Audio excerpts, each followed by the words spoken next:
afternoon, I'm Daniel Miller and this is my podcast for Saturday the 3rd of April 2021.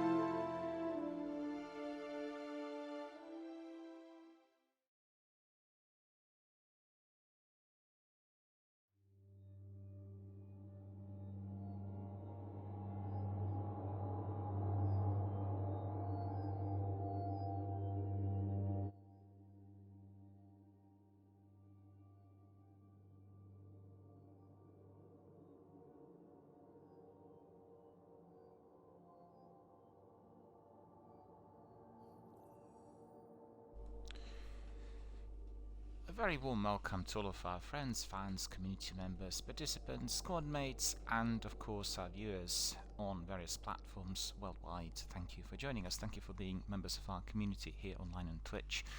Thank you for taking time to write as well. I received quite a few messages this week and I've answered quite a number of those here live online, and today we'll have a community session towards the end of our podcast, or I should say in the latter section of it, as the first part is going to be dedicated to the news, and actually we are receiving lots and lots of news in response to many other things happening in the video gaming community at the moment. So first of all, how are you all doing?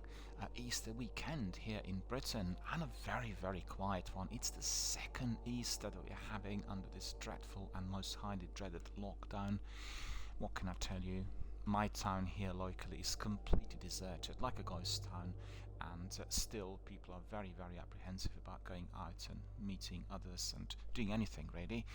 And I've talked to some of the traders in a high street, and they said their business, and these traders are just running takeaways because everything else is closed, and they said their business is roughly around 20% of the usual. Just think about it, 20% of the usual, 80% deficit, and all the costs and all the expenses they'll have. Really one wonders what will happen next to our economy and generally what will happen globally, because the pandemic is persisting. We do have the vaccine, but as you could see in Europe in particular, the virus is spreading, and they're experiencing a very, very deadly third wave of a pandemic, and quite frankly everyone is just baffled on what is to follow, what we are to do next. And in Britain, certainly with the vaccination program, we are having somewhat different situation where we did observe quite a drastic reduction on the number of new cases and fatalities, but still, we have to be adhering to the social distancing measures and all the other rules, making sure that indeed we are protecting ourselves and loved ones. So I'd just like to ask everyone in my community here to do exactly the same, irrespective of where you are, whether you're in Britain or in Canada or in North America or anywhere around the world. Just make sure you're protecting yourself and your loved ones. It's most important. Hope you're all healthy, safe and well. We are experiencing about a very, very cold weather yet again. It's really very, very strange. On Wednesday or Tuesday, I think, we've had 25, 26 degrees in our local area, the hottest day in March ever recorded, I think. And then yesterday it was almost like back to winter. Very, very cold weather and breezy winds. And I went to my dinner very early, but I was absolutely stunned by how cold it was. Obviously expecting it to be just mild like on the day before. And I've heard that we're expecting snow on Easter Monday. So from summer to winter in about 2 or 3 days. And really strange times had actually befallen upon us. That is the fact. And coming back to gaming, loads of news coming our way. First of all, I'll tell you a bit about what I'm doing at the moment, because I've had some questions about why aren't you streaming as many games this week. And first of all, I want to stress the fact that I'm on my break, and the break means that I'm not doing my usual streams, the usual intensity, the usual duration, the length, the regular schedule. And also during the break, which happens every 3 months, I am always reconsidering how to run the channel, how to respond to my community, how to do various things in order to improve the quality content that we have here. And As you know, the Twitch online gaming community is a living organism and it's constantly changing. So things which were interesting and exciting and drawing attention 6 months ago, sometimes are no more. And the same applies really to games and all the other activities like participants and community members. I know what people like talking about and basically what is reflecting here, what's, well, put it this way, what this community live line is actually reflecting in terms of what we're experiencing in our local community. And I think we are all very much under the influence of that dreadful virus and all that's happening. So that's been the topic of this week, and I've had quite a few questions coming in here. There was one member yesterday, I think, if I'm not mistaken, this was Tim, who said that he wants to be giving me the award called COVID Warrior. And thank you very much, Tim, for that. I talked about it yesterday, and I think all of us here online need to be seen as COVID or anti-COVID warriors, because we really want to be battling against this deadly virus in all sorts of ways, one of which is to provide space and time for everyone to talk, to join forces, irrespective of where they are geographically. Just connect, play a game, talk about your current issues, concerns, your experiences, your gaming, or anything else that's happening in your community. And that's exactly what I've been doing here throughout the entire pandemic. Although no specific stream here was labeled a COVID stream, I did run a short charitable campaign supporting our British Red Cross last year, and didn't turn out to be very successful or very prominently displayed anywhere, because they were not running a proper campaign. It was just something they've done through a few Facebook ads, and I think generally people who were running the campaign were not getting a type of attention that's required for charitable campaigns. Notably, the overall community and the organizers will need to be sponsoring the campaign and providing algorithms and search engines to pick up on everyone who's doing it. That wasn't happening, and doing it on a small Twitch channel without major sponsorships will not bring much of that degree of fundraising. But anyway, that was part and parcel of this year, and I certainly enjoyed doing it. I was absolutely in awe of being able to support one of our truly beloved charities here in the UK, and a charity that's been providing assistance in war zones around the world for more than 150 years. And irrespective of where the war was, our charity, British Red Cross, would go there and assist the ones in the need. So basically here on the channel we want to do exactly the same. We want to provide space and time for those who are in the need in order to receive support, in order to talk about whatever is happening for them, and for them to get enough attention and time in order to feel less lonely, to feel connected with others. Because video gaming is all about connectivity and interaction, and this is exactly what I'm doing here every single day. I've never been less lonely in my whole life ever since I've been running my channel. I never felt lonely, to be honest. So just to make that absolutely clear, I'm not really the most sociable type of individual in terms of going out to parties and organizing major kind of events where people would be celebrating certain things, but I definitely always feel very well connected to my communities and all I do.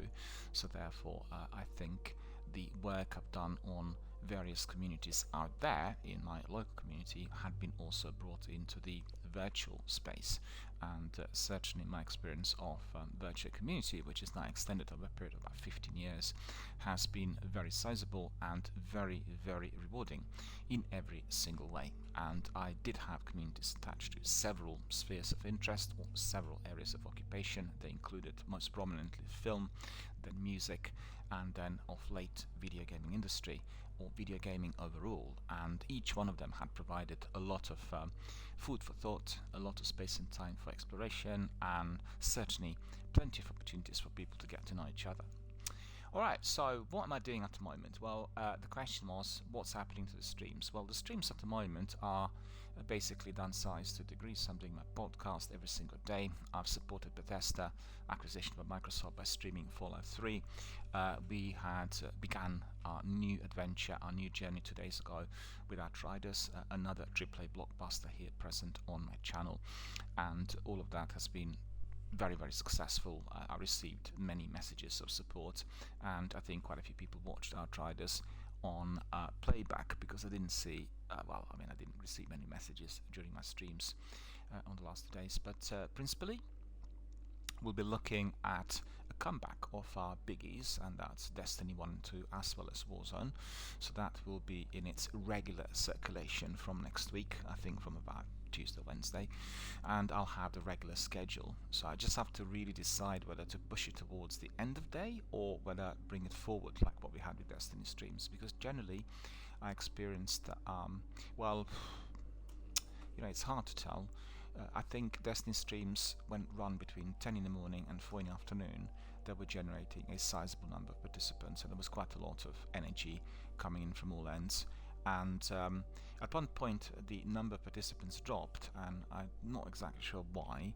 My assumption is that lots of people just migrated from Destiny 1 to Destiny 2 in view of its new expansions, in view of the new loot, and certainly a multitude of activities that Bungie created that were not present initially. So that, you know, that made obviously a big difference, and therefore I sort of changed my schedule, pushed it towards early afternoon and then ending in early evening. So it would have been from about 1 o'clock PM to about 8 o'clock and UK time, and we generated a lot of interest and activity for Warzone streams, which run roughly between 5 and 8 on 3 to 4 hour stretches. And so, you know, it just did appear that certain games were attracting an audience according to a part of day when they were being streamed. And I need to really look into this, because it may be I'll do like an earlier day stream and then a later day stream and have like the middle of day probably committed to other activities. We'll have to see. And principally I much prefer doing streams and broadcasting earlier in the day for obvious reasons. I don't want to be kept awake, and you know, it's just that the activity is sometimes tiring, but in a way which actually makes you more alert rather than positively sleepy. So, you know, we'll work this out. Anyway, Destiny 1 and 2 and Warzone are going to be back, and obviously we'll have Apex and PUBG as well featuring in here, and then the new inclusion of regular daily podcasts, which will always begin earlier in the day before I do any other live online gaming.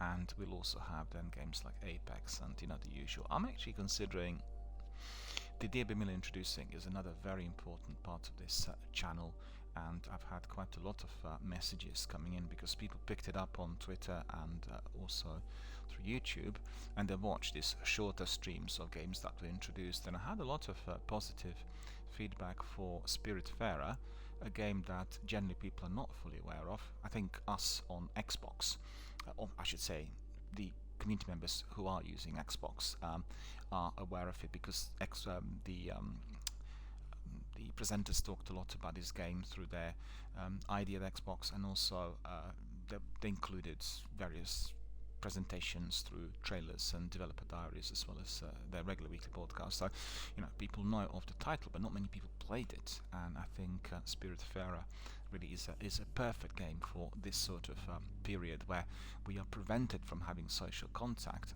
but this game is giving you a lot of hugs and energy and love and dedication, and you know, it just gives you this sort of when you depart from the game, you feel good.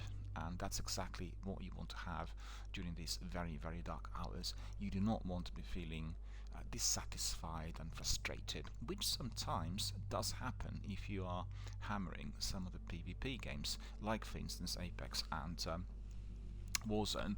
And Spurs is there. Oh, hello Spurs, how are you doing? Good to see you. Very good indeed. And Spurs is asking, how's it going, buddy? Well, we've not heard from Spurs for quite a while. How are you?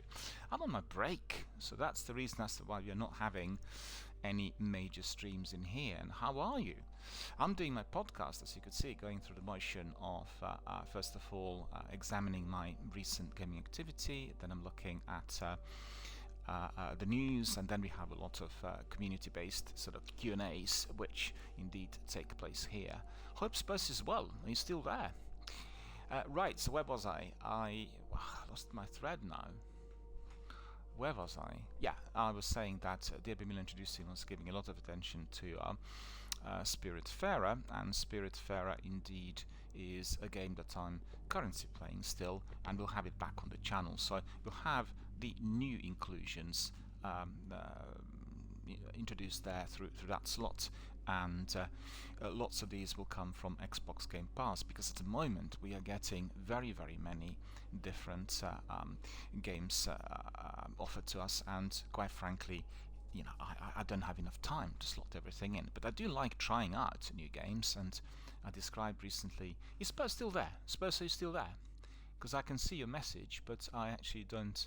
I don't see a response. And hopefully you're still there and watching. And thank you indeed for joining us. We've not seen Spurs for a while, and you will know that Spurs, together with Spanner and Paphos, is a member of our DWBBC regiment. We play this game quite continuously as the original members of that squad, and we'll be back coming soon, as I said earlier. So yeah, DRBMiller Introducing will give you the best and the finest of all of those new inclusions, and we really feel privileged here on Xbox Game Pass to have so many different titles given to us for free on that subscription fee, of course. And certainly Outriders is the best and the biggest, and making history, being the first third-party game that was indeed released through the platform, the streaming platform, on its proper release day. So all the other ones were previously the Xbox exclusives or proprietary to Microsoft. So that's certainly very significant, and I think we are likely to see all the other games. We just respond to Spurs, and just bear with me, because I think Spurs perhaps has not heard me.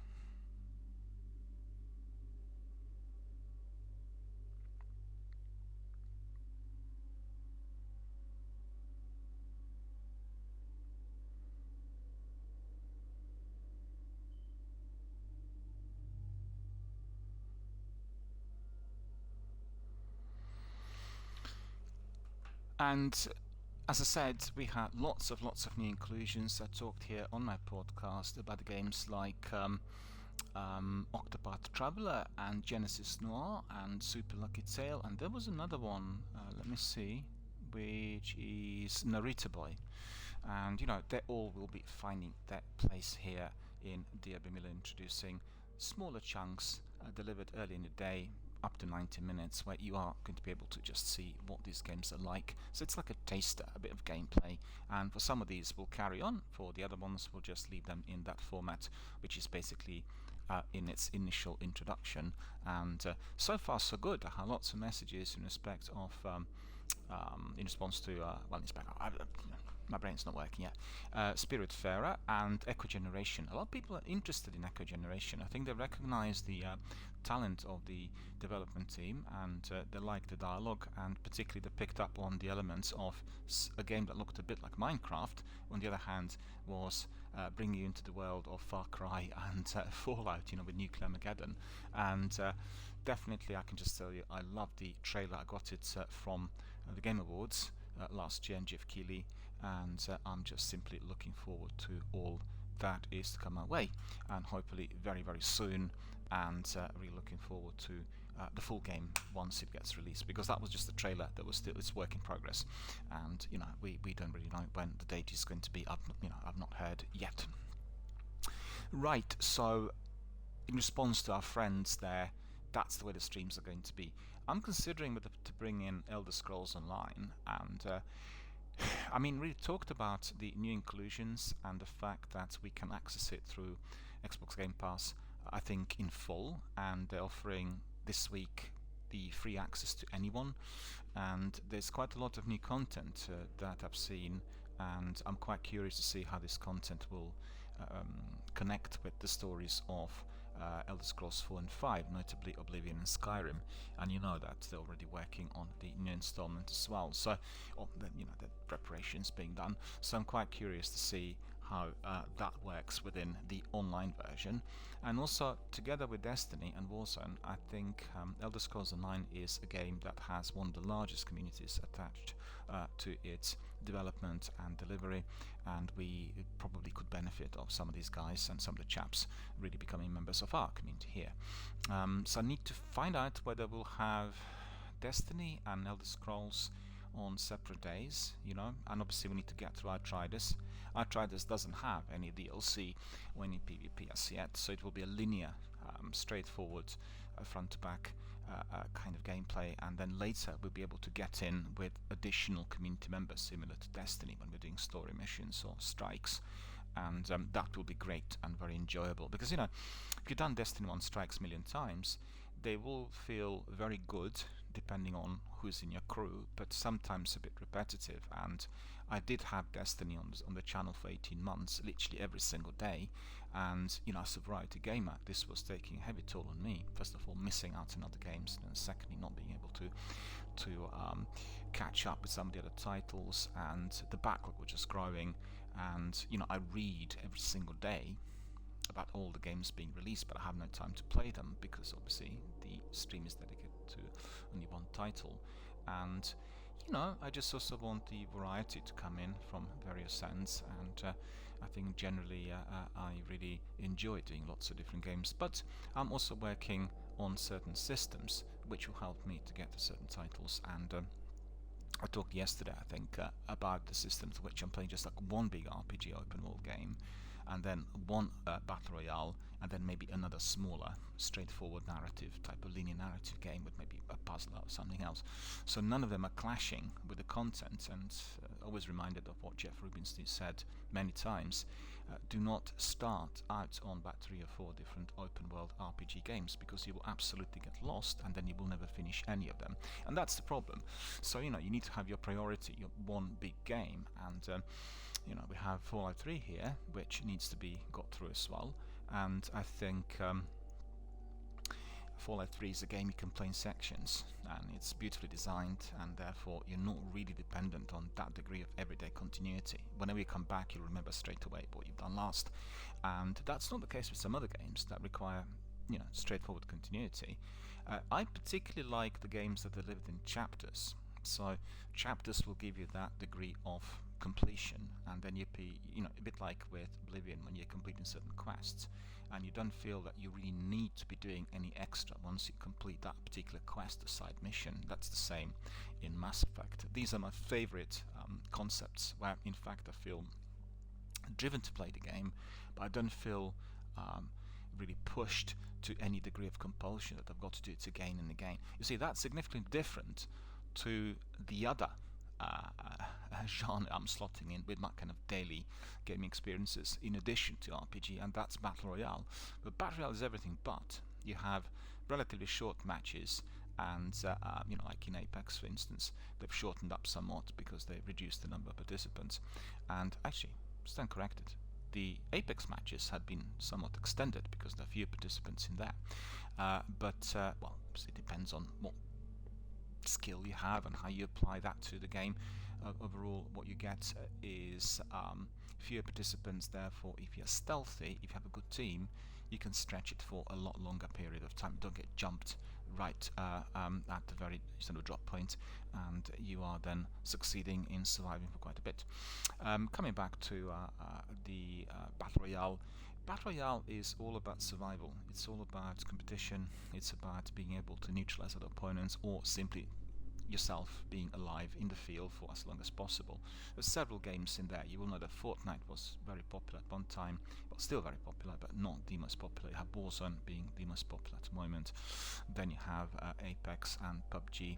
You have also Overwatch. You have quite a selection of different types of games which are blending in with the concept and with the genre, which turns out to be, I guess, most popular amongst all on the planet at the moment. But there is an element of compulsion in there, and I think Apex in particular draws you to this next match, because things go seriously wrong. You want to be excelling, performing better, you want to be drawn in as quickly as possible, and then what you need to do is you need to do just a bit better with somebody else, and you do it with another random or a couple of other friends or new members of your team or other members of your community, and then the whole thing just stretches on.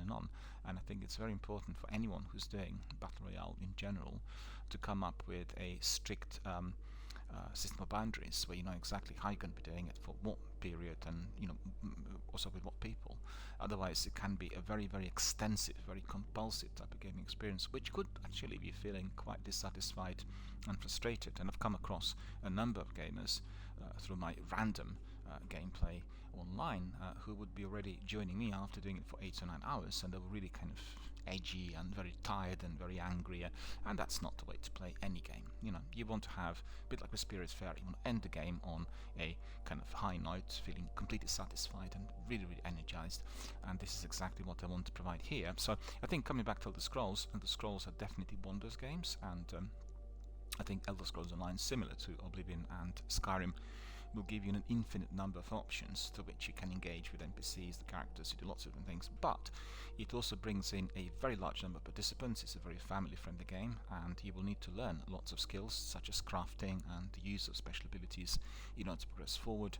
And you should not be in Elder Scrolls Online collecting too many side quests, because you will end up with huge lists which is then very, very hard to follow. So the idea is pick up one, complete, pick up another and complete. The only difficulty for myself in Elder Scrolls in general is that we do get sometimes side missions, and NPCs in those sections will also need to be talked to. So when you talk to them, they unlock a lot of activity, and then the list just grows. But make sure you really complete every one of these before proceeding to another stage, otherwise it becomes, you know, like literally snowed under with so many different tasks, and you get lost. And even more so if you then, from let's say Elder Scrolls migrate to Kingdom Come Deliverance, then you go to Fallout, and you know, it just becomes, or even Red Dead Redemption becomes an activity that is completely unmanageable and overbearing.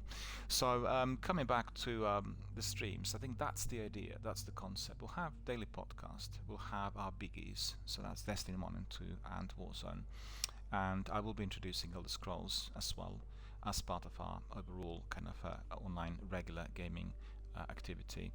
And then we'll get all the other ones popping in, you know, with the regular matches of Apex or PUBG from time to time, specifically when they're introducing a new season or there is an event that is interesting. The only difficulty is because I'm connected with quite a few communities in here that are doing Battle Royale, so it's PUBG and it is also Apex and Warzone, and they have Bless Unleashed, and you know, a big part of Bless, not Battle Royale, but you know, all these live online games, and all of them are competing with a number of seasons and events. So a couple of weeks ago we had like 6 or 7 taking place within the same week. Apex celebrating its 2nd year anniversary, Bless Unleashed is celebrating its first one, I think it's 4 years of PUBG. Then we've had a new event, the Outbreak introduced to Warzone and Modern Warfare, and you know, the list goes on and on. And then what do you do first? And I think if you're doing just 40-50 minutes of each, you're not doing it justice. So probably best to be dedicated maybe 1 or 2 per day, and then you have the whole day dedicated maybe to Warzone, and then another day you have you know, you'll be spending on Bless Unleashed. And really, I mean, yet again downloaded it and I played Bless initially. I was part of the promotion for the game, and went in, had a look, and I just completely forgot about the story. It's really annoying because I've got to carry on, you know, at a specific chapter, but you know, it will take me a little while to get back in the swing of things. And Bless Unleashed for me is to a degree superior when compared to Black Desert Online. I think its story-driven content, campaigns, and everything else blends in perfectly with your online activity, and a very, very hectic open world. You're meeting lots of different NPCs and friends and foes wherever you go. Whilst in Black Desert Online, I feel there is an element of repetition with what you find out there, and you have also tasks similar to Destiny where you're grinding, you know, you're collecting different items. But you know, I love obviously both of these games, and it's not really fair to be saying this one's better than another. There may be an element which is closer to me, you know, when I'm comparing the games, but really they're all wonderful, and there's just a question of whether we'll have enough time to really get through it all. And the new concept of events and seasons, which is, you know, happening at all times, is making it rather difficult for us, the gamers and the streamers. So that's all really about what the channel is going to be like in the near future. So what was the next thing I want to tell you? Yeah, I want to tell you about the games I'm presently playing outside of my broadcast, and these two, well, slightly unfair to say this. The biggest one is Yakuza Trilogy, and I've gone down the route of playing Yakuza Trilogy Remastered because I found the recommendations done by Jeff Rubinstein and his team to be definitely triggering off my curiosity, and I played Yakuza a bit on PS Now services, and I've gone for the old version, which is instantly accessible through the live streams, no need to download. And I've gone to Yakuza 4, which I thought was very, very good and very enjoyable, so therefore I migrated to the trilogy that's been released about a couple of weeks ago on Xbox Game Pass, and that's just a different story altogether. It's been beautifully redone. It looks like a proper next-gen game. Everything works fantastically well. Phenomenal open world, beautifully immersive Dolby Atmos sound, or I should say Dolby Atmos styled sound, but we can hear every single bit. If you're on the beach, you can hear fish and jumping, and you can hear the birds and insects flying, and every single detail is there. And the game is very, very emotional, and it's quite an unusual concept. With Yakuza 3, you start out on an island where the former Yakuza member is running an orphanage, and is providing obviously some noble services to children without parents, and you immediately get drawn to the environment. You get to know so much about those people, those children, his past, and incredible storytelling, and without the need to be reading lengthy descriptions through codex or the journals like we have in other games, and you're just drawn in straight away. And already after being on the 5th or 6th chapter, there have been moments that were really so emotional, and that's because he connected all these decisions and doubts and all the directions that he might be taking here within the story to the children, and he's doing everything for them. So very, very interesting. You have wonderfully told story, greatly written, plenty of dialogue. It does resemble a TV series, so it's lots of different chapters and episodes. And then on the other hand, you have big open world which you can explore, many NPCs, and also you have lots of battle sequences. So you are walking through the streets, you come across gangsters, you need to fight them, etc., etc. And obviously some of the bosses are quite difficult to eliminate. Make sure you are following the instructions and upping your skills and the levels which are necessary in order to progress forward. So absolutely loving it, and thanks to Jeff for, first of all, thanks to Jeff for responding to my messages, and he was welcoming myself and all the other members to the club of Yakuza fans, and this is really truly great. We want to be joining forces with other guys and indeed recommending the same game to everyone else, because it does provide a very, very original, very complex and very novel concept that I think has been developed to perfection. I've seen other games offering similar ideas, but this is just something out of this world. Probably one of the best Japanese games I've ever played, and can't wait to get through all the chapters. And I'm on chapter, I think, 5, and we have about 1,000 chapters to get through if we are looking at the entire series.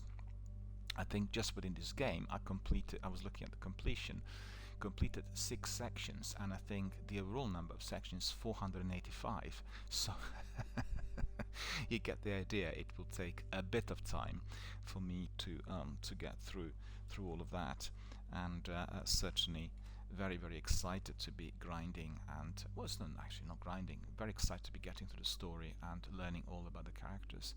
Very easy to find new quests and new activities, and I just recommend it to everyone. It's a wonderful game, and it's beautiful to see that they've struck a partnership with Sega, through which they'll get all the Yakuza episodes, all the series, through Xbox Game Pass. We'll be able to play it literally from the very beginning to the very end, and we'll get also the new chapters and new additions, and all of that is going to provide us with a lot of great entertainment. The other big game, which I'm playing at the moment, and I introduced it here as part of DRBMiller Introducing, is Outriders. Kicked off a couple of days ago, and we're also streaming it. I'll stream it later today. I can only tell that I just absolutely adore and love the game so far. I found it to be very enjoyable, wonderful battle sequences, greatly told story. The characters are not particularly lovable, and you're not connecting with them emotionally, a bit like what I said with Yakuza, you don't really feel much for them, but there is something about that tough, nitty-gritty survival instinct that the lead character has, and I've not gone down the route of getting through, verifying the story, but I've gone to, I think, level 5 or 6 of the world tier levels, which is increasing the difficulty, and also I've gone to about the overall game level 10 or 11, can't remember now exactly which one it was yesterday. And what's very interesting is, well, first of all, there's been a lot of talk about Outriders not being a particularly good game, and that was really fueled by many negative reports coming through Eurogamer, Games Radar, Game Rant, and various other online magazines. It's complete nonsense. This is a great game, and I'm not sure what demo they played or what they did with it. I dispelled that already several times here on the broadcast. The particularly nasty write-up was on Eurogamer, where the game was described as being old-gen game, poorly written, and kind of badly repackaged, and I thought this was just completely nonsensical, and I wrote to them saying, well, what game did you play, because this game is absolutely nothing like that. To be fair, demo was a bit choppy and there were some issues with its animation, but this was expected. The game was not fully finished, and the demo was just given to the worldwide audiences in order to try. I mean, understand the concern. The demo is a large section of the prologue and the first chapter, or first couple of chapters, I think it's the first chapter, and you have lots of activity, and it should really look exactly the same, and the usual expectations. But what we didn't know as the demo was released was that the game is going to be released through Microsoft, through Xbox Game Pass services. They'll be using the service and various other advanced tech that Microsoft have in their possession in order to enhance the game. So obviously, as we were going to the full game, we'd be experiencing a much better quality as picture and sound and everything else, and that's exactly how it is. Sadly, as it happens presently with all the games that are combining the PvE versus PvP, or I should say PvP element with a multiplayer involvement, because Outriders do not have a kind of a deathmatch PvP type of section, but you will have people coming in to play together with you. A three-piece can actually get to the whole game from the very beginning after you complete the prologue, and the multiplayer is causing huge amount of problems to the developer, and they had game crashes, they had problems with many other sections of the game, so they were withdrawing multiplayer and then bringing it back in, and that's been causing a major headache during the last kind of 48 hours. I've seen some postings today saying they've yet again had to withdraw PvP because it was causing the game to crash, and they had just a huge number of participants, 130,000 people playing the game consecutively, concurrently on the first day, which is quite a figure considering that Apex had about 30,000 on the first day, and it does tell you that there's been a huge amount of interest, because some people got a bit tired of Destiny, and that really includes many Destiny veterans, and this game really appeals to everyone who is a Destiny veteran. Just looks very similar, have a three-piece batting the enemy, and it's like a massive big galaxy of all sorts of friends and foes out there, so you really you can understand as to why many people migrated. Most importantly, being accessible through Xbox Game Pass, you're talking about maybe 18 to 20 million people who are subscribers at present being able to access it immediately on the first day, and that is extraordinary. So obviously beefing up on the online presence, the overall participation. I think that there were about 80 to 120,000 viewers when I double checked on the first day on Twitch, and so the game is of course doing extremely well, but it is plagued by these technical issues. I had an issue on the first day as I wanted to start on the new character, and I thought if I just kick off with the new character, we'll go through the very beginning of the game, the prologue, and then reintroduce everything to everyone, because demo was delivered within the introducing scheme here, and having the new game, fully launched, I thought we'll get better continuity. But then, as I began on my new character, there were some serious glitches that preventing me from progressing, and the first big glitch was when we were to be testing weapons. We couldn't pick up a weapon, yet we were getting the mill simulation at the front of us, and then we couldn't get out of there. So it was just like a block, an obstacle. Fortunately, as I've gone through the entire demo, I didn't have to be remaining in there. I've just gone back to my old character, and therefore we didn't have the linear storytelling from the beginning. But evidently, anybody interested can just go back to my I tried streams which indeed were following the story and completed all the activities inclusive of side missions and some of the open world tasks. And so when I've gone back on the first day to my original character, who already was fairly ahead compared to anyone else who was doing it from the beginning, there were no issues because I didn't have many people participating within that hour in that activity. All the people were still doing the prologue and the initial sections that indeed were causing crashes.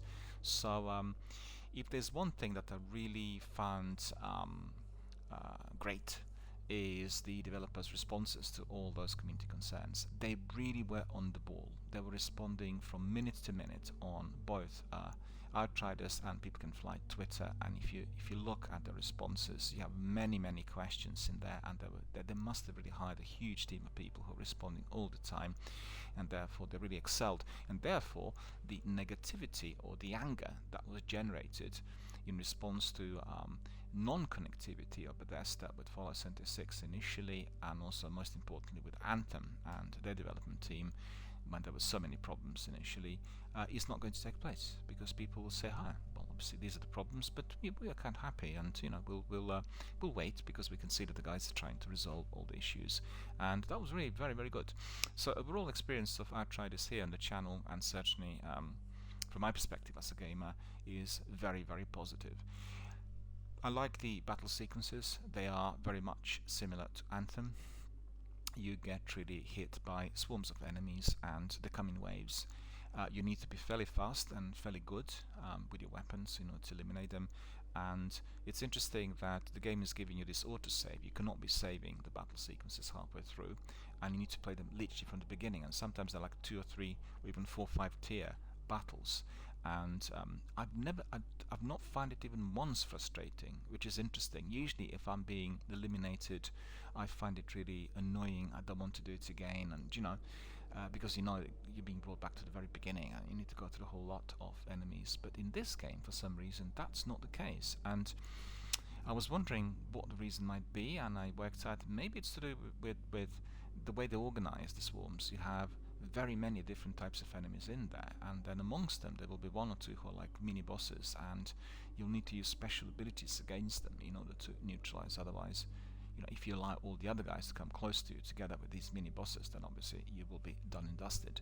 So I've done several of these quite a few times, and they were repetitive. I had to get through them right from the beginning, but I didn't find it frustrating. So I really, very interesting.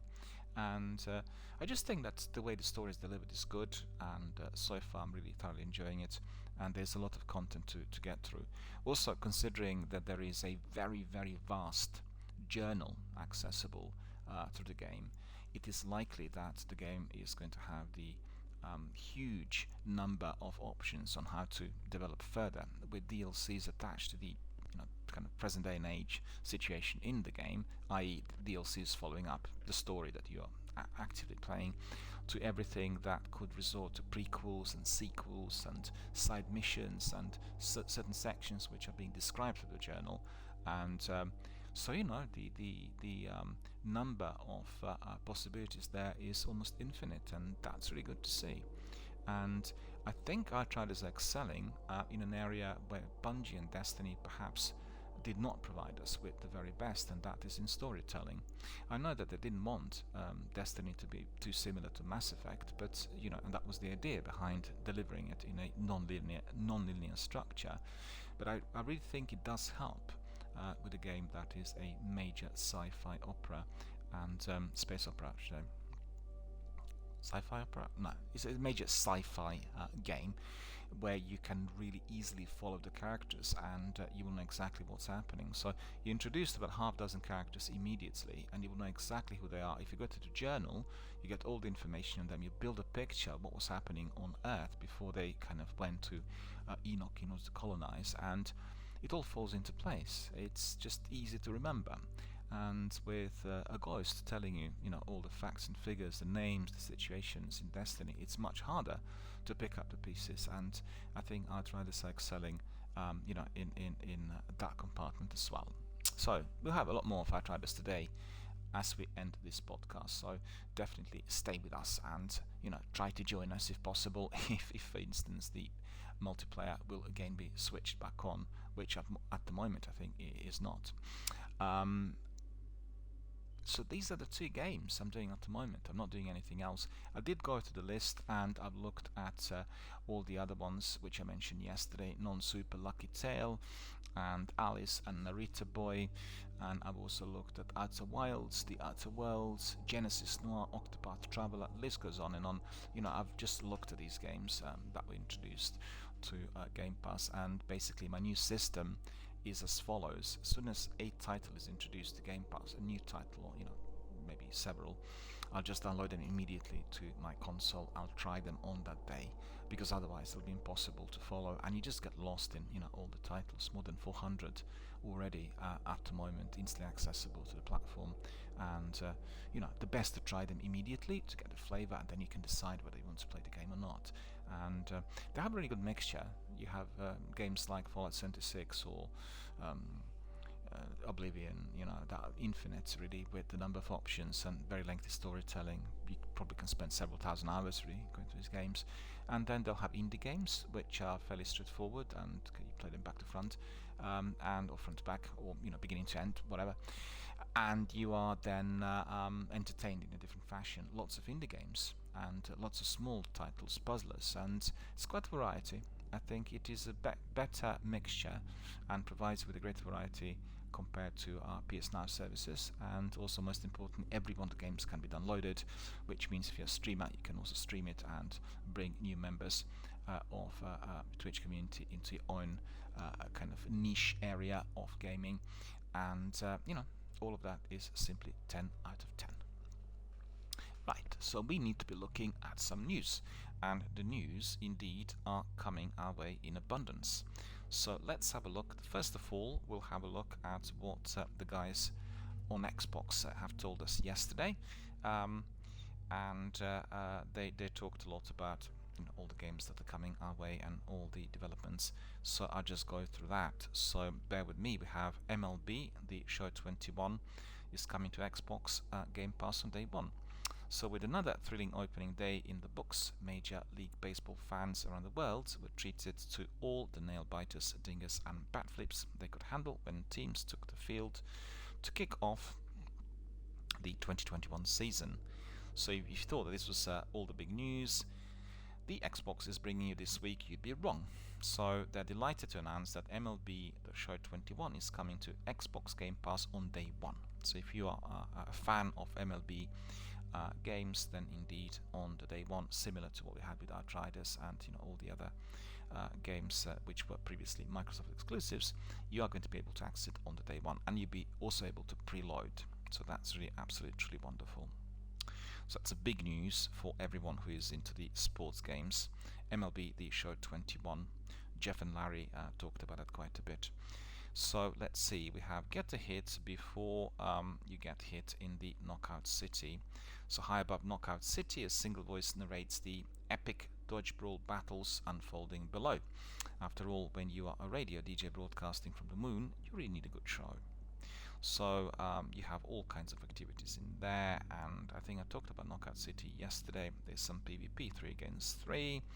You have some other activities in there, and all together, tune in, gear up, brawlers. Soon enough you'll be playing your own matches, and we are going to be watching. So it will launch on Xbox One and Xbox Series X and S on May the 21st, and then until then you can also catch the cross-platform beta.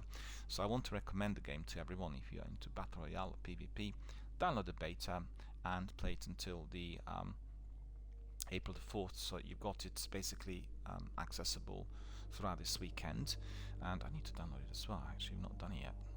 And like with all the betas, you always get something special, as you completed it, be it an emblem or reward or something else that can be imported later in the game. So really recommend to everyone to be trying alphas and betas, because first of all you'll support the developer, secondly you'll be displaying some interest in the game, and thirdly you get some rewards, so it's a no-brainer. Alright, so that is our Knockout City. Then we'll have Exomecha. Exomecha I talked about in response to the presentation ID at Xbox last week, or week before last in fact already. And this was really the game that caught my eye. Looked very polished, looked very similar to Halo, and we've heard that it will be coming to the Xbox consoles in August of 2021. So I'll tell you a bit more about it, and we've got one of the coordinators of Twisted Red, Nursen Akinki, telling us in depth about the game. And I think anyone who's interested in Destiny or Halo, people who are veterans and fans, will find it very exciting, because Exomecha is a PvP game available free of charge on free download, and they said that is going to be a free-to-play online competitive first-person shooter, so anyone who likes Battle Royale or sci-fi may be really hooked. And they also introduced a new trailer, which we watched, and the game will be available in August of 2021, so that is still a few months away. And you will get in Exomecha the ability to customize. Well, first of all, you will have ability and class system.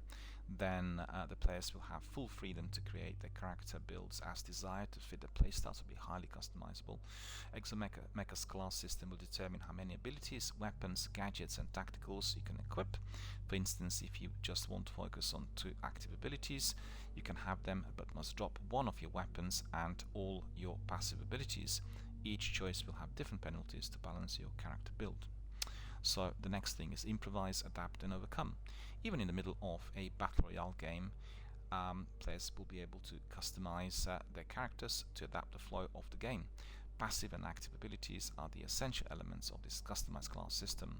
Players can choose their abilities according to the position they want to be in terms of playstyle, passive, aggressive, and convenient to transfer their playstyle into the game. In Exomecha, players will need to create a mech loaded pre-match. So in addition to fighting with swords and firearms in the battle, mechs will also have offensive, defensive and tactical abilities, so it's quite complicated. Moreover, players will also be able to assign some skill points to improve their damage, agility, health and stamina. Be careful, because to improve one aspect, you need to sacrifice the other. Well, the only trouble is if you have too many abilities and you need to be swinging them and change them all the time according to the situation you find yourself in, it becomes a bit too complicated, but I certainly think that this is not going to be the case here. Why is everything chrome and shiny? We wanted 80s and 90s vibes. To be honest, after adding a single chrome mech to our game, we wanted everything else to be chrome as well. As a bonus, we will not have any player visibility issues. Okay. So the list goes on and on. Exomecha available, as I said, in August of 2021, free to play and easily downloaded then off the net once it is indeed launched. Looking forward to that. I'm excited about Exomecha. So we've seen and heard all about Outriders. I'm not going to say any more. And we have some hot multiplayer firefighting games, and one of them is called Ember. I think I told you about this yesterday. Ember, the frenetic firefighting game from developer Muse Games and Curve Digital, will come to Xbox this summer. So it'll be available summer 21, and all early access updates will be coming to Xbox in one package. So that's quite interesting, because in Ember, you and your friends you and your friends will need to tackle blaze after blaze, so you're like a firefighter, to earn tips from your clients, picking up the ever so crucial 5-star rating to earn cash, upgrade tools, and hopefully become the ultimate have-a-go hero fighter. Want to make a little money on the side? Then you can also deliver takeout food on the fly with the Ember Eats. They say Ember really is the Uber experience for anyone who wants to get to grips with the gig economy. So you have lots of different activities, and I think it's quite a curious type of game. I'm definitely going to be downloading it and trying it, because I've never played a firefighter and I like the idea, so that seems very, very interesting. Did I tell you when the game's coming out? Hang on. This summer, they said. Did they confirm the date? No, it is just in summer of 2021. We are not sure exactly on what date. So I talked about Black Desert, I think, in the week, and we've heard that they're unleashing the Scholarly Sage. So it's a new class ability, right? Or is it? Yeah, it is. New Sage class update. So before you jump back in, they want to ask some questions. Okay, we'll skip the questions. And the abilities are going to be Spatial Collapse, Rift Chain, and Sage is the only class in Black Desert who can access Hysteria ruins and Arkman Temple dungeons without entry items, giving adventurers a head start on some of the game's most rewarding encounters. And then also don't forget, we'll be getting lots of different Xbox events, and there'll be huge rewards waiting for adventurers who play Sage on Xbox. So when you complete some of the Sage's quests, adventurers will get great rewards such as 7 days value package, Eye of Wise, then Atorasian Chandelier and Trainer's Flute. And they also drop the Ancient Kaivi into Hunting Ground. So you get extra XPs, 300 points more of skilled XPs and 100 points combat XPs when you encounter Ancient Kyle. And let me see, that's going to be launched on April the 28th. Well, I need to get back to, maybe we'll have a week of Bless and Black Desert, the whole week of activities, and we'll enjoy everything that's there. Because generally for some of the events, if you're hammering them, like what we've done with Apex, they're quite easy to get in maybe 1 or 2 days, if they're not really overly grindy and too difficult. So definitely that's probably what we'll do. So the new class ability coming your way in Black Desert Online. Don't forget, you can play Black Desert on any platform, doesn't have to be just on Xbox, but it's part of Xbox Game Pass. So we heard that Descenders is to be optimized for Xbox Series X and S this summer, so that's good news for all of you who like extreme sports. I did stream Descenders here a few weeks ago, the first sports game ever. The first sports game I ever played. Can you believe that? I have like a natural aversion towards sports live online. I just think sports are to be played outside, outdoors, in teams or individually, and Descenders was offered free of charge on free play, and therefore I introduced it, and didn't really grab me, I have to admit. It seemed very tricky with cycling and that fashion, needing to be like a fast cyclist, and you had to be mastering your controller, and it just didn't seem to be something up my alley. On the other hand, they will be increasing the frame rate and be optimized for Xbox Series X and S at some point during this summer. So everyone who likes Descenders, you are going to be delighted. PC Building Simulator, we have mega update. We heard that 3.1.2.0 update brings over 250 new parts, inclusive of newest AMD Ryzen processors and NVIDIA RTX graphics cards. All branded partner workshop DLCs are now available on Xbox One, and the latest Xbox One version comes with new features, optimizations, and support for mouse and keyboard, all built for the platform. Well, that's extraordinary. And PC Building Simulator, there you are. Our latest update to PC Building Simulator is available already, bringing heaps of new features, performance optimizations, hundreds of new parts, and the often requested mouse and keyboard support. So players can take now their PC building empire to the next level with hundreds of new real-world licensed parts, including CPUs and GPUs from... honestly, that's incredible. I think about it. If you are learning how to play PC Building Simulator, you are going to be able to build fantastic PCs, and if somebody sees your phenomenal score in there, they might hire you to work for Microsoft. What are you waiting for? Download. I said stay up to date for all the latest PC Building Simulator news. Be sure to join us on our official Discord, check out our website, and follow us on PC Building Sim on your favorite social media platform. So basically it's accessible through Xbox Live, Xbox Play Anywhere, and also I guess you can download it to your PC. So really absolutely amazing. Highly recommend it to everyone. Well, I'm not really a person who is heavily into this, but my brother certainly will be. He is a person who built lots of computers, and I need to recommend that update to him straight away. As soon as I finish my podcast, he will say, oh wow, he's gonna love it. The Elder Scrolls Online is to be optimized, similar to Descenders, to Xbox Series X and S on June the 8th. Well, let's have a look. Arriving June the 8th as a digital download, the Elder Scrolls Online will be optimized for Xbox Series X and S and will utilize the native power of the consoles to dramatically boost the game's fidelity and performance. These visual enhancements include improvements to the game's draw distance, initializing reflections, lighting, and a lot more.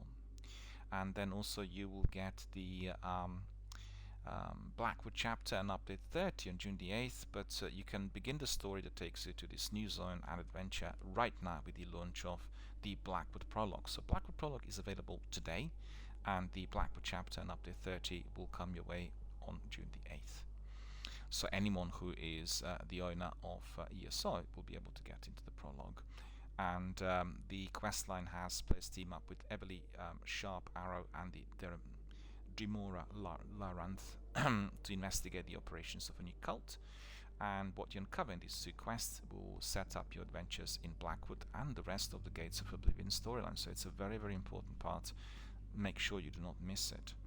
And so you know, that's wonderful. And also, I did tell you already, this weekend we have free play on Xbox. That includes Elder Scrolls Online until next Thursday. So if you're interested, you can just download and play Elder Scrolls Online and get all the goodies. Become a bit familiar with all that the game has to offer, and I'm sure you will thoroughly enjoy it and become members of that community.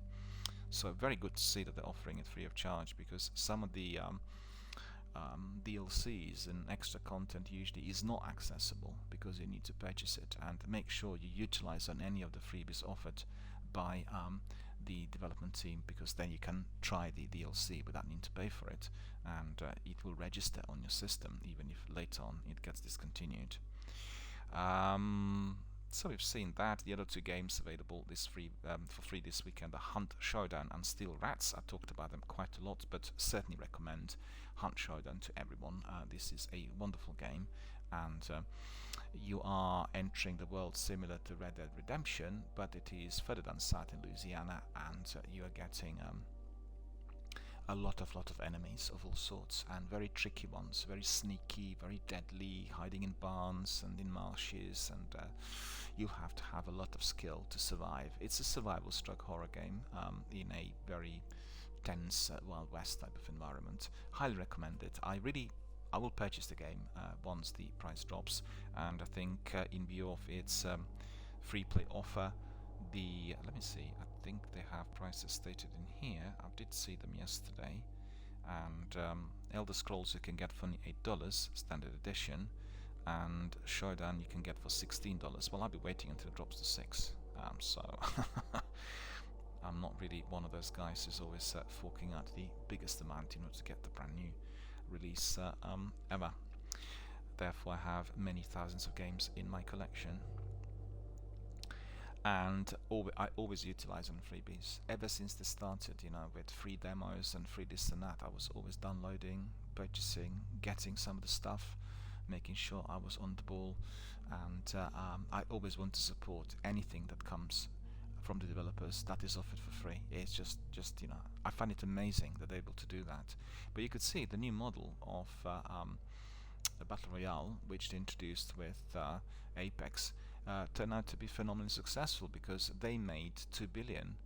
Was it 1 billion or 2 billion? I think it was 2 billion. No, 1 billion, I beg your pardon. It was 1 billion that they made on the sales of cosmetics since they launched the game in the first 2 years. So you could see, in fact, they didn't charge for anything. The game was obviously offered as a free download, but within the first 2 years they were able to sell cosmetics and various other packs that were exceeding $1 billion. So it's a terrific model, and I think for certain games like Apex it will work perfectly well at present, and I think it certainly is a model that I personally support, because purchasing extra items is fully optional. You can purchase them if you want, but you don't have to. You can be grinding the events and seasonal content to get some of them. And you've seen with heirlooms recently, they're so hard to get, but you have people who will basically hammer it 12 hours a day, and eventually they'll open 500 crates and they'll get some of these, so they will not need to buy. Down to the player preference. If you want to purchase, do so, and please do, because all the monies that you're investing in Respawn will be adequately used. On the other hand, any other player is not pressurized to buy it.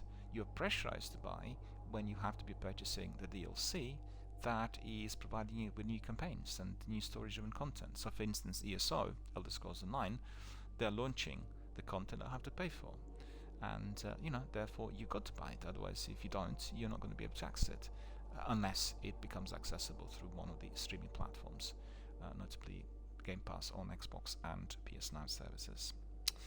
Alright, let's see what else. Narita Boy exploring the aesthetic of nostalgia. I told you all about it earlier in the week. Narita Boy is a game that looks a bit like Battlestar Galactica and early Star Wars, on Ataris, and definitely full of references to the old sci-fi games. So if you're a retro fan, that's going to be your bread and butter. We have Chivalry 2 coming to Xbox One and Xbox Series X and S on June the 8th, which is really great. And you will remember that this is the sequel to a very big hit, Chivalry Medieval Warfare, from 2012, and it will be released on June the 8th. Well, I'm interested in celebrating the best of Roblox at the 8th Annual Bloxy Awards. So the Bloxy Awards return to Roblox. For those who are unfamiliar, the Bloxies are all about bringing our entire global community together to celebrate some of the greatest Roblox experiences, videos and creators of the year. It's a veritable showcase recognizing the incredible talent and creativity found on our platform, which is Roblox platform, which supports millions of unique experiences. For this year's Bloxies, we pulled out all the stops to bring you a jam-packed, star-studded event that is even bigger and more ambitious than ever before. So remember that mysterious ship that was docked for repairs in the official Bloxy Awards hub? Good news, it's all fueled up and ready to set off on its maiden voyage across the Roboblox metaverse. You and your friends can hop aboard and embark on an immersive, first-of-its-kind journey into stunning worlds, both new and familiar, built from the ground up on Roblox. And meanwhile, we'll be streaming the entire award ceremony on the big screen inside the ship, giving everyone a front row seat to the action. So that's similar to what I've seen with Minecraft. They had the same sort of thing. It was like award ceremony done through the actual game. So very, very curious. I've not watched it, and I need to really perhaps pay more attention to Roblox rewards once they're out. And you can still experience the show in its glory and at the top of every other hour from the hub. So you can access the hub and then you'll get all the information. The winners have been chosen from over 20 prestigious categories like Xbox Game of the Year, which includes the mini Car Crashers 2, Driving Simulator, Phantom Forces and Piggy. You can find the rest of the categories and nominees on our blog here. So that's the link there on Xbox Wire. You can obviously pick it up and indeed access all the information. So that's great. And actually Sekapupu, who is a member of our community, is also dedicated to Roblox ventures. I know that he's been spending a lot of time on Roblox, and we'll bring in Sekapupu one day to tell us more about it, to describe what Roblox is about. I'm personally not familiar. I've read all about it, I've never gone in, so what better way to introduce the entire activity but by bringing in one of our community members who already has gone through it all. And he's been doing, it's interesting because Sekapupu played Destiny at all times a few years back, but at the moment he's spending all of his time on Roblox. So I'm curious. It draws me to Roblox because I know that if Sekapupu is spending all of his time doing it, it's going to be something absolutely worthwhile. Dead by Daylight is all kill chapter, and it's gonna be taking center stage. So I don't really know what. Oh yeah, I've seen that. This was the other day. Basically, what they did was they introduced a character who is imported from Korean pop, K-pop, and he's very, very deadly. So if you're interested, if you are a member of Dead by Daylight community, you can head to Xbox Wire. There is a lengthy interview with one of the team leaders in there and tell you all about as to why they brought this character in, because he's significantly different. He is imported as a character from K-pop, and he has some really kind of lethal, deadly abilities. And I think he's the first he's the first character significantly different to all the other imports from well-known horror/slasher movies, like Michael Myers from Halloween or Jason from Friday the 13th. I can't even pronounce 13th now. My brain's gone shriveled. I'm broadcasting for too long. Honestly, what is going on? I nearly said 13th. Sounded Scottish. Ridiculous. Brain is a mysterious entity, is it not just? Okay, so what else have we got? Loads of news. My goodness, I'm really tired of all the news already. Introducing the No Man's Sky Expeditions update. I told you about this early in the week, I think, if I'm not mistaken, and Expeditions update is giving us all the other options: shared expeditions, milestones and phases, target sweep mode, mission overhaul, weekend missions, UI and HUD overhaul, balance and quality of life changes, rendezvous points, exclusive new rewards, season, cross-save rewards, bug fixes and performance, all sorts in there. Basically, No Man's Sky is a game that's been completely reworked since its release, and there were lots of people concerned, inclusive of myself, that the very beginning of the game was giving you no proper in-game tutorial, and unless you were doing it together with another community member, it was a bit hard to find what to do or what to do first.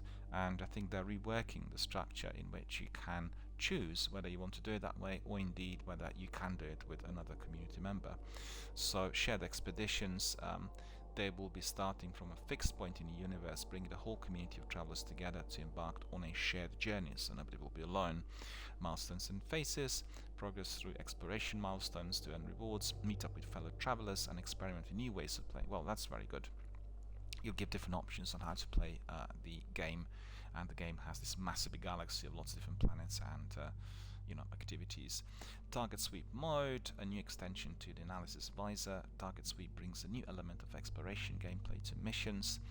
You use survey techniques and exploration skills to uncover mission destinations, and all the other ones which I told you about. So loads of different options in there. If you want to get more knowledgeable, you can access them here through Xbox Wire, or indeed you can go to the No Man's Sky website and you'll get all the information from there. A new champion arrives to unite the realm in the latest Paladin update, and as the cosmic entity Yaggorath devours everything in a path, the realm struggles to fight back and survive a terrifying assault. So let me see, who is the new character? Octavia is the elite commander of the Magistrate's forces and has risen the ranks through grit, determination and iron will. So it's the Octavia joining Paladins. And then what else do we have? Let me see. Smite is celebrating its 7th birthday with new update. Talents of Tyranny brings a birthday bash, a new event and a perfect battle and more, available now on Xbox One and Xbox Series X. In fact, I've gone into Smite last week and I played a few matches and had a lot of fun. And then I deleted it because I needed more space on my hard drive for other biggies like The Outer Worlds and Fallout 76. But in view of its 7th birthday, and particularly in view of this update, I'll actually revisit. We've seen on this week on Xbox presentation a wonderful new headset, but I'm a bit surprised that they're introducing it already in view of its major presentation last week, or was it 2 weeks ago, when they were describing the latest Xbox headset. So a bit strange, but this is a designer selection of headphones, and they are basically made by Bang & Olufsen. They're called BioPlay Portal headphones, and they just look incredible. And if you're interested, you can have a look, and you can access information on Xbox Wire, or indeed you can listen to the podcast in which they spend quite a bit of time, Jeff and Larry, on describing it. And the most important thing is they are, first of all, absolutely and fully aligned with everything that is on your Xbox, and you're getting Dolby Atmos sound on them. So let me see what the price is, if they state it. Curious to see.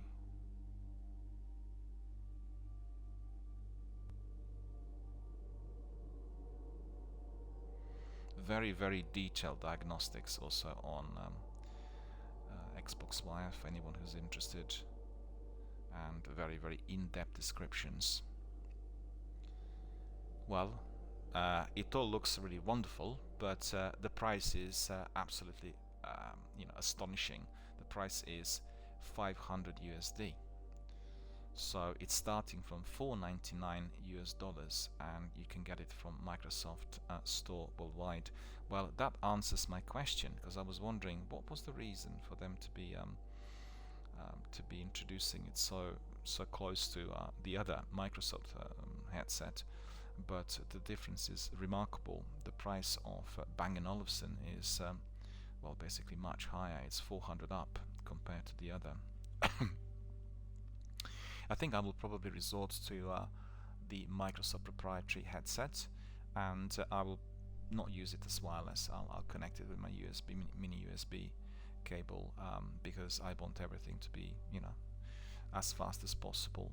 But it did seem to me like a really good headset, offered on a good price and providing us with enhanced sound quality.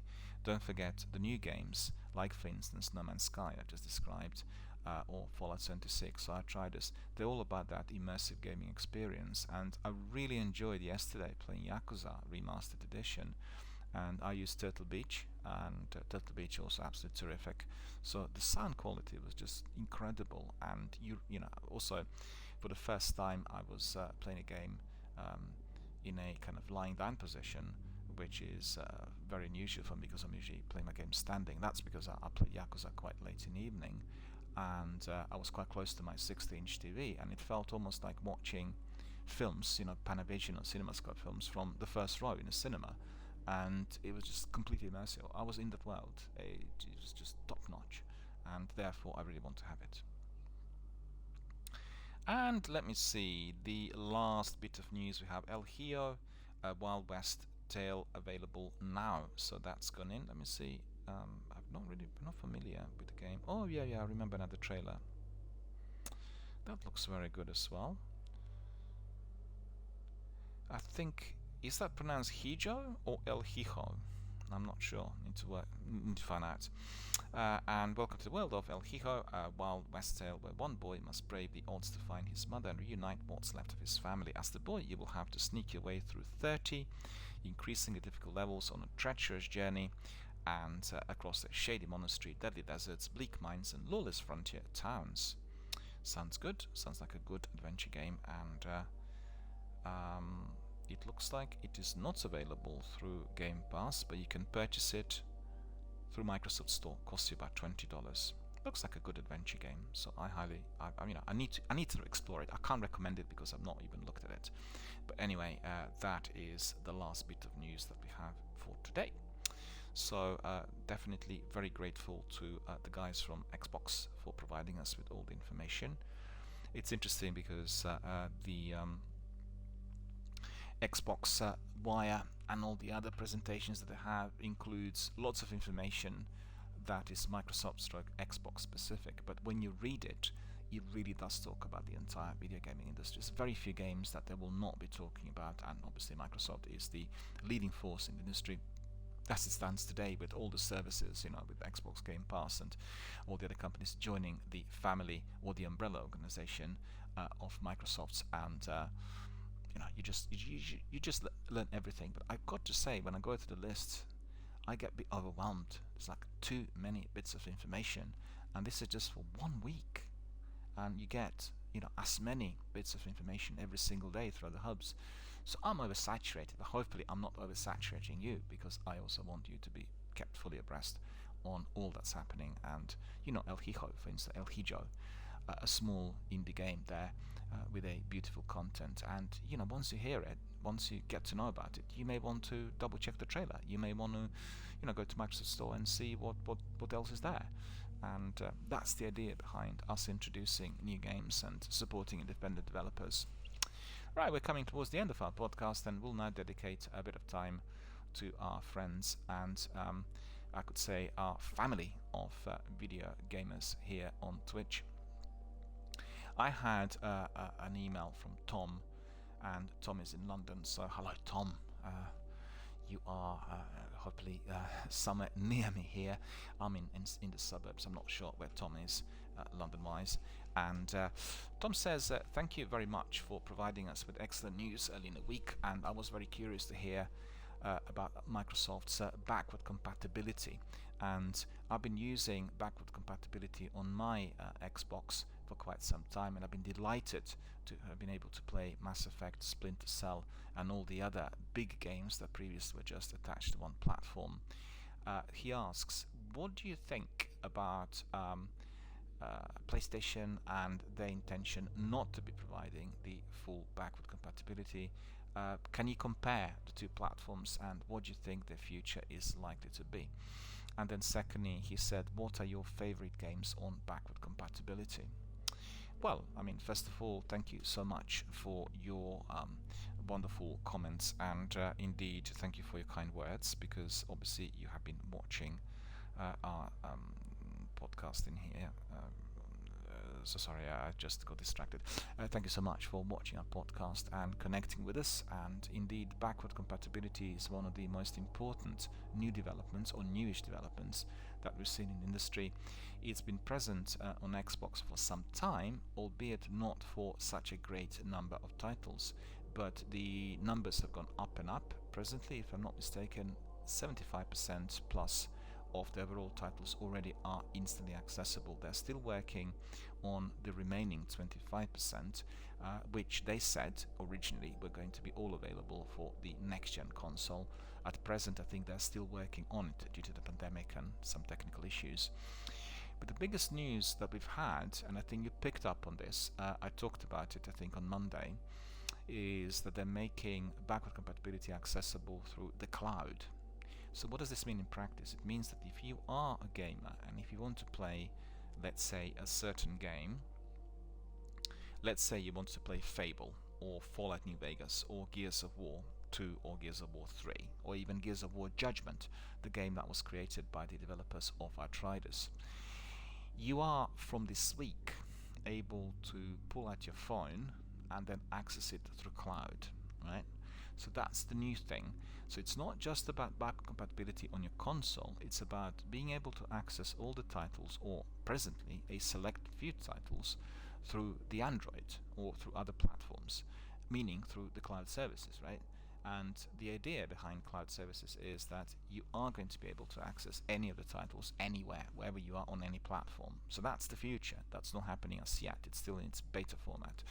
But it's significant, and I'm very grateful for your question, because I wouldn't say forgot about. I put on a back burner, and I've read the news on Monday, and I wanted to try this on my Sony Xperia 5.2 set, and I didn't do it. And I will do this today. I will put it down in my book. And the thing is, there's so many bits of information coming in. I've got to really take a note of important bits, like for instance with Exomecha and its was it beta or alpha that's offered, and all the other things which come our way. I've got to be able to remember that in order to try, and there's so many different things to look at, because obviously it's a very competitive industry and lots of different companies are trying to excel, therefore they keep throwing everything in the ring, and therefore it's very, very hard to remember every single thing unless you are taking a very, very detailed selection of notes, which is what I generally do. But now and then I keep forgetting about a few. Anyway, coming back to our friend, thank you for reminding me of this, and I'll look into this. But if you are looking at the biggest development, then that is us being able to access it through all devices everywhere. And the whole list of games was released this week, the games that are presently, right now, accessible through our phones, and you may want to try some of them. Maybe there are some titles in there that you are interested in. I'll expand on that. Well, actually, I'll tell you straight away what it is. And basically, the new journey had been already started for the backward compatibility program, and they've taken the whole thing to the cloud. So if you are a member of the Xbox Game Pass Ultimate, then you can tap into a collection of favorites at present, right? From the past in a whole new way, right onto mobile devices, turning them into retro handheld game systems. So they released 16 original Xbox and 360 games, which are from that date, and that date was on the March the 31st, so it was Thursday. Not Thursday, it was on Wednesday. And they basically listened to the feedback, and they've gone all the way back to the earliest cloud gaming preview, and they made obviously the games from previous generations available on mobile devices, and that's been one of the most requested features by the community. In fact, my own personal feedback on this is, if you are to be playing some of the retro games on your phone, they will look much better than on a major television set like mine, which is 60-inch. It just connected to the old gen graphics. I mean, they can do remasters and various bits and pieces, but still, when you have a dense quality, when a dense image, with high quality on your handset, then you'll be able to enjoy it more. So that's also one of the reasons as to why they're going to be flogging some of the titles from the 2003 and 4, 5, and therefore I think the requests were coming in from the community because they want to lie in a bed, sit in a park, and just remind themselves of these wonderful gaming experiences from the past. And that's definitely a very good way forward. So you can obviously access some of the other titles from the original Xbox games, like Elder Scrolls 3 Morrowind, to Xbox 360 hits like Banjo-Kazooie, Fable 2, and Fallout New Vegas. So it's quite a big list, and I'll read the list for you, so if you're interested. The games have been released on Wednesday, and if you are a subscriber to the Game Pass, you're able to access all of them immediately. So that is Banjo-Kazooie, Banjo-Tooie, Double Dragon Neon, Fable 2, Fallout New Vegas, Gears of War 2, Gears of War 3, Gears of War Judgment, Jetpack Refueled, and Cameo, Perfect Dark Zero, The Elder Scrolls 3, Morrowind, Elder Scrolls 4, Oblivion, and Viva Pinata, and Viva Pinata with touch controls enabled, and Viva Pinata Tip with touch controls enabled. So basically some of them, Jetpack Refueled and Viva Pinata Tip, they will have touch controls enabled, which means you do not need to be having a Bluetooth compatible controller in order to play the games. I think for anyone who wants to be experiencing xCloud the best, you need to have both, and you need to get a clip as well to get attached to your controller. It's not going to cost you much, but the controller is quite expensive, £50–70, and it's just the latest generation of controllers which are Bluetooth compatible that will give you that connectivity. That's just the way it is at the moment. I think in the future they'll change this, but nevertheless it's just the way it is at the moment.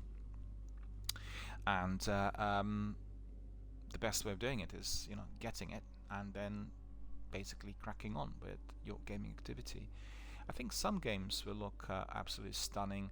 I find it a bit difficult to play Gears of War or Destiny 2 on that tiny little screen.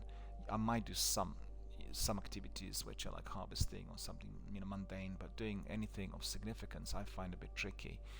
But some other games like platformers will perform beautifully, and also it's a way through which, for instance, if you are doing it on your TV and you have a family, somebody else wants to use the television set, and therefore you just go elsewhere, go to your room, go to another part of the building, go outside and pull out that controller with your Android phone, and then you crack on with your gaming activity.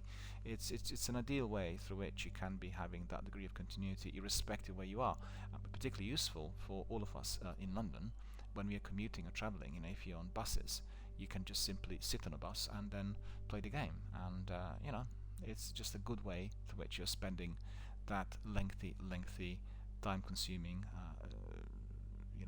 journey that indeed needs to be happening every single day if you're going to university, college, or work.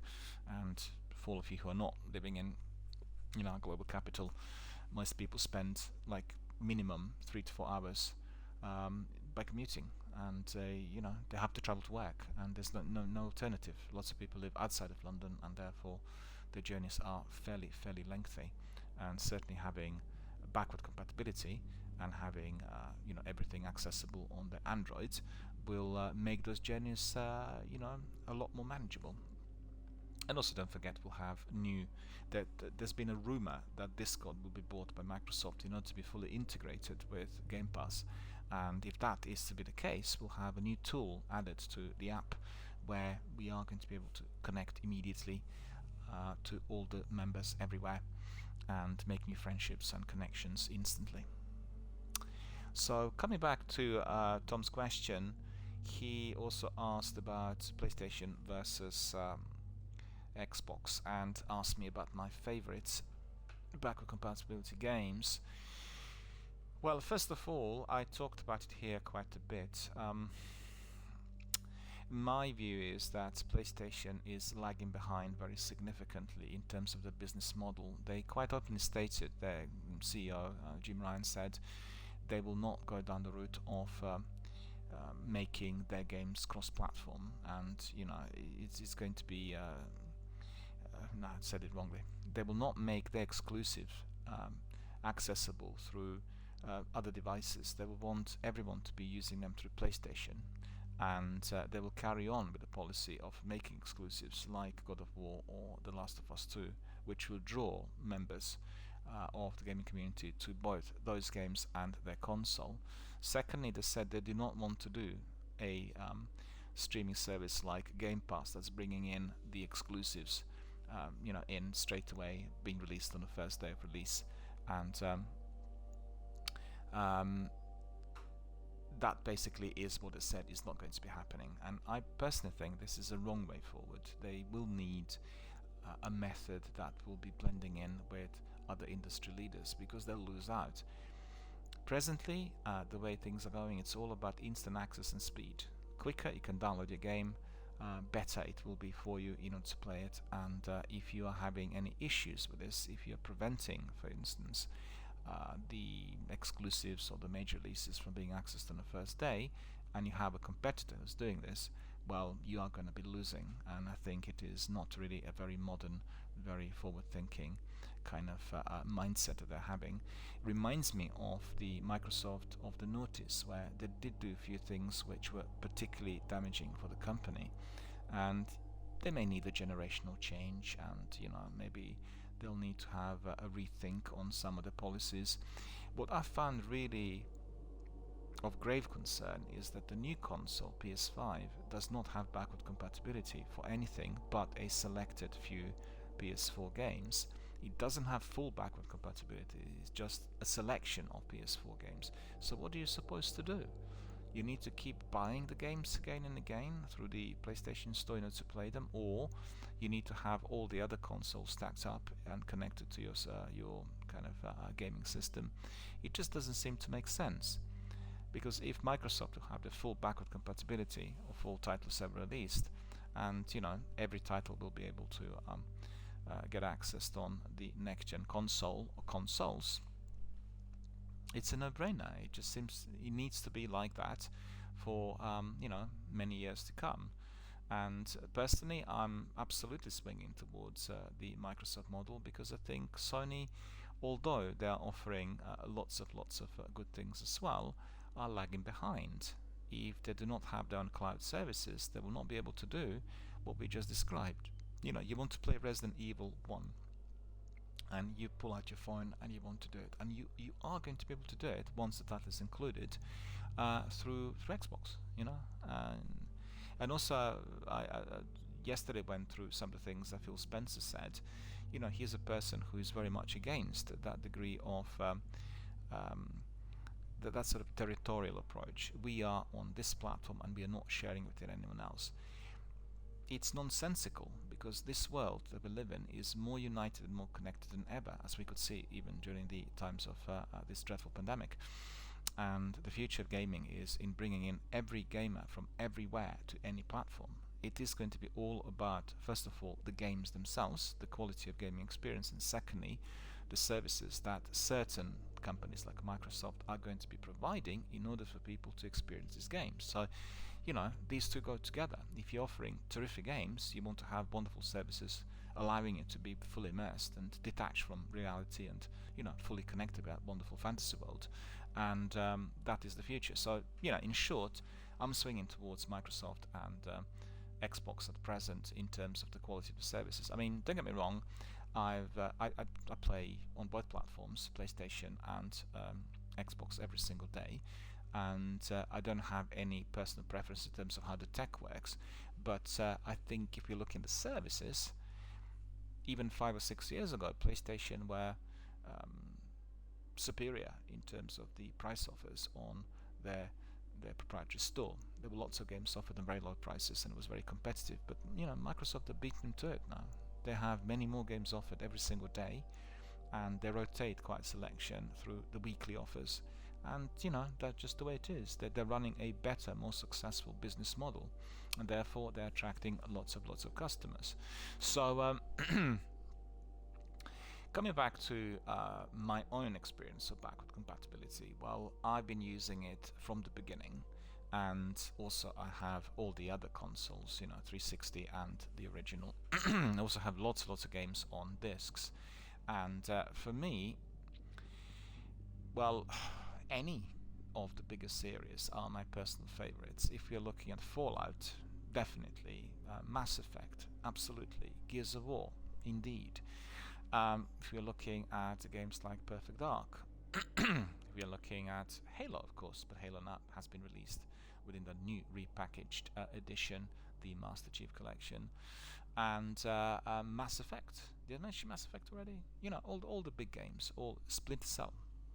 Splinter Cell was a game I absolutely adored. The original installments, the first three, were remarkable, and in fact I purchased all three of them recently on the price of 50 pence in our local CX, and I tried them on my new setup. They worked perfectly. The only thing is they've not really remastered Splinter Cell. You get the old graphics, but you know, everything works perfectly. You also get the old Academy ratio cut on your screen because it's not been reworked for widescreen display, and it works perfectly. So for me, it's really wonderful. It's really fundamental that any of my personal favorites, like Splinter Cell, like Fallout, like Mass Effect, like Dragon Age, like Halo, you know, the list just goes on, can be accessed with ease. The only thing that I still believe needs to be resolved is if you, for instance, purchased a game like once I mentioned, and you have your copies, your physical copies, your discs, you will need to be able to register that on your account with the code that the copy has in order for Microsoft to know that you're the legal owner of the copy, and therefore from that point onward you do not need a physical copy anymore. Or maybe sometimes to double check certain things, but generally the difficulty I have with it, with the system as it is today, although it's wonderful, is to do with the old games. If they're accessible on Game Pass, that's all well and fine, and we did get quite a few through EA inclusions, but there are lots and lots of games, the vast majority, that are not accessible through Game Pass, and I have them on discs. So for instance, if I travel to France, or go to Netherlands, go to Denmark, I need to take the discs with me if I'm to be playing these games.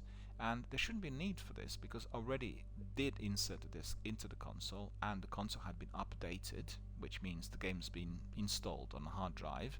It does have the update. I wouldn't need to have the disc, you know, to go in.